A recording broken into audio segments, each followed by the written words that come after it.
Alright, let's just get into it.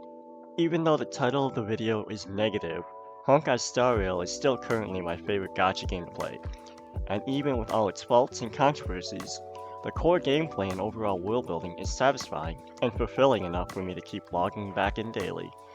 For now anyways, because at the end of the day, this is still a top quality gacha game. Love it or hate it, it's funded by a powerhouse, and the quality does show. What initially got me into the game was its turn-based combat and western space cowboy themes, with our characters literally trailblazing into the stars. The characters were memorable, most importantly, likable so as to not be annoying to the point that I would consider them as emergency food. Yeah, I'm looking at you, you little Apologies, I digress.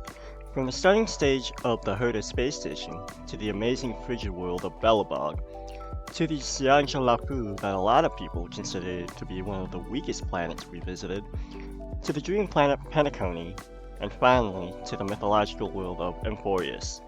We visited, we trailblazed, and shared our great infinite knowledge to the local residents. Something tells me March 7th would not agree, but she's in a coma, so her opinions doesn't matter. But I do miss her. So this brings us to current time, which is Emphorius, or to be more specific, patch 3.1.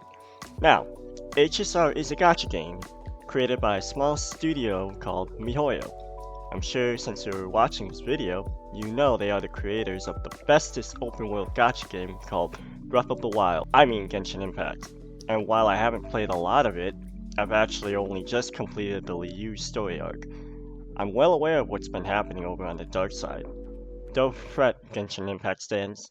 Relic loadouts will be coming soon, once the Wei can't afford his 69th yacht.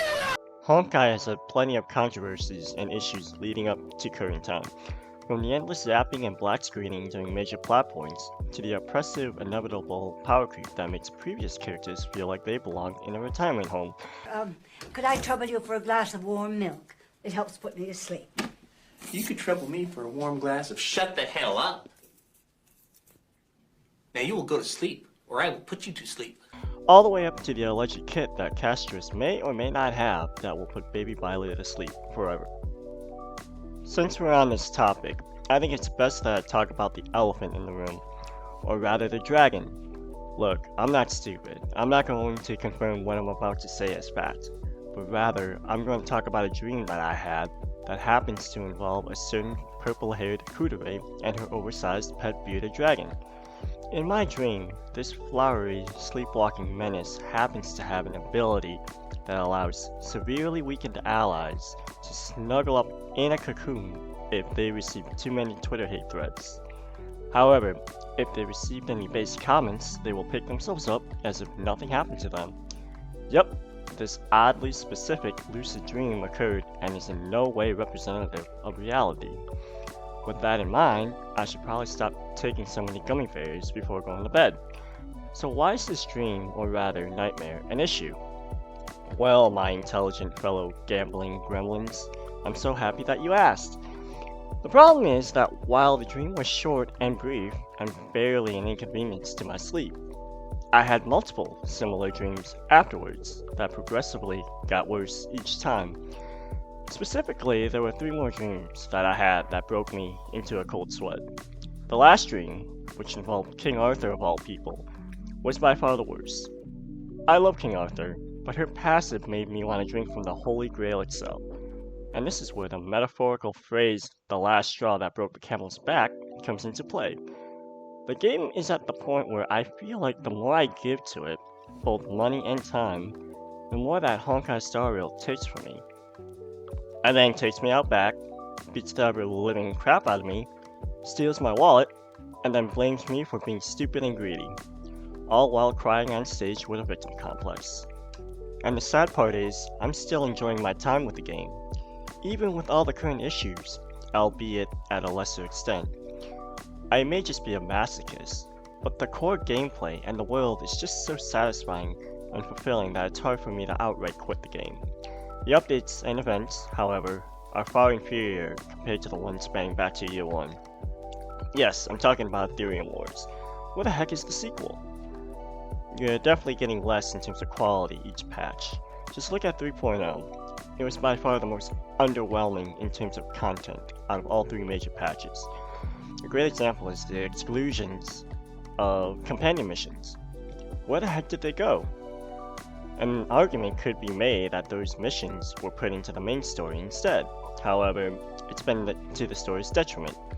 For example, literally half of Pennyconey's second major story arc was just about Adventurine's backstory, and in doing so, made the entire story drag on much longer than it should have.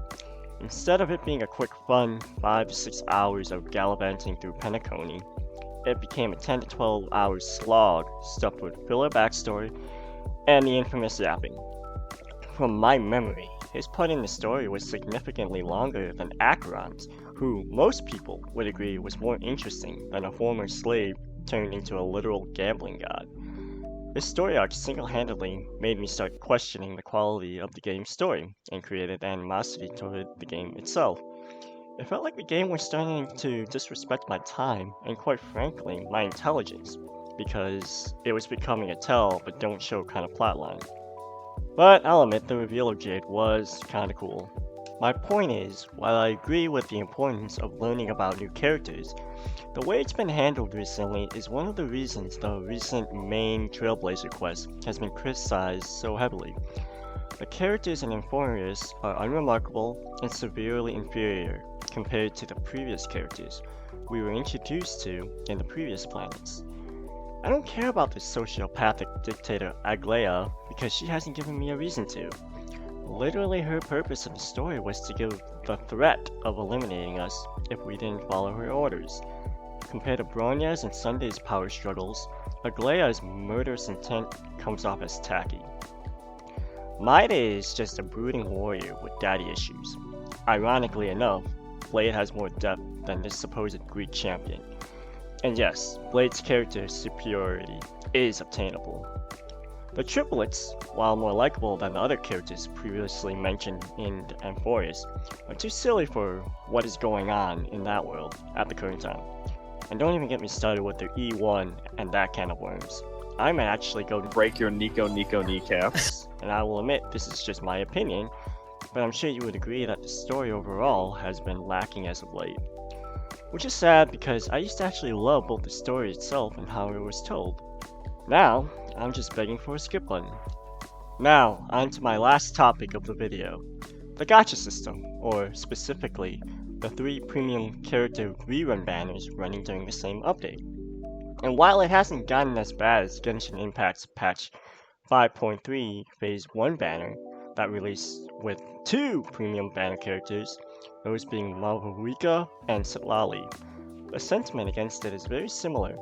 Speaking of that 2 premium banner release, I still have no idea how anyone could have justified that setup since the rewards of free wishes didn't come until the second half of the patch, which effectively forced free-to-play low spenders to have to spend money if they wanted to guarantee themselves both characters. And we all know that having to spend money if you're a free-to-play player bans you from being praised. Editor, cue up the clip. I should be the only While on paper, being able to have rerun banners occur more often so players can catch up and collect the characters they previously had to skip for whatever reason may sound like a great idea, and it actually is. The issue is that MiHoYo picks and chooses when the triple banner runs rather than doing it every patch. So when they do run, we come back to the same issue with the wishing currency in that we can't properly prepare to pull 3 characters. Actually, more like 4, since the triple banner has always been released on a new meta-limited character banner. And just like with Castorus' alleged character kit, these updates set the game up for even worse changes down the road, all of which will progressively make the game more toxic and less player-friendly. And all signs point to MiHoYo doing just that. Watching what is happening with this game is like watching your significant other spiraling downwards into ruin.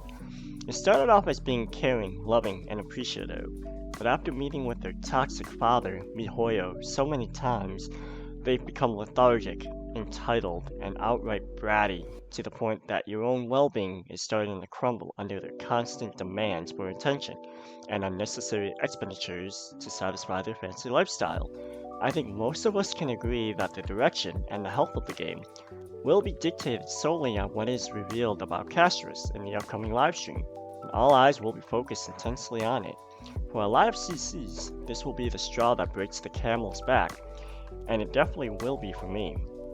And based on the information gathered from the test servers, I may have to call it quits and go to therapy after all the abuse I've had to endure, hoping that the game would get better, even though deep down, I know it won't, and that I'll still have a crippling gambling addiction. Thanks for watching the video. If you found it interesting, please leave a like and subscribe for more future content. I plan to cover more gacha games and to give my thoughts on any major gacha updates that may be worth talking about. I'm definitely going to be covering upcoming games as well, my two most hyped games being Anata and Arc Knights Enfield. I'll also start streaming on Twitch, and you can see me there at twitch.tv/SirDingles. That all being said, I appreciate you being here, and I'll catch you on the next one. Peace!